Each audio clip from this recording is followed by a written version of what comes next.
आका जरी आत गेला तर आकाच्या हाताखालचे लोक, तशा गँग्स ज्या आहेत अजून सुद्धा ऍक्टिव्हेट आहेत.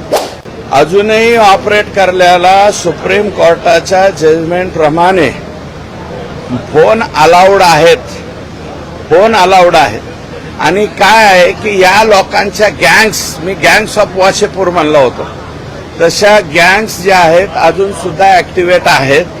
आका जरी आत गेला तर आकाच्या हाताखालचे लोक हे पुढं सगळं काही चालवण्याचं प्लॅनिंग त्या ठिकाणी करतात. आणि आकाला फोनवरती बोलण्याची मुभा आहे. जेलमधून हो बोलतात.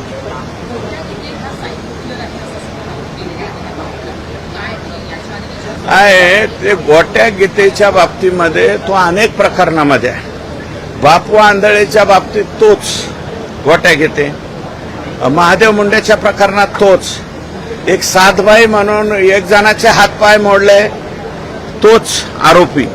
त्याच्यानंतर वैद्यनाथ मंदिराच्या पुजाऱ्याचे हातपाय मोडले, गुरव समाजाचा आहे तो. आणि विशेषतः नाथरा गावचा रहिवासी, या माजी कृषी मंत्र्याच्या गावचा रहिवासी, त्याचे हातपाय मोडले. या सगळ्या प्रत्येक केसमध्ये गोट्या गीते हा आरोपी आहे.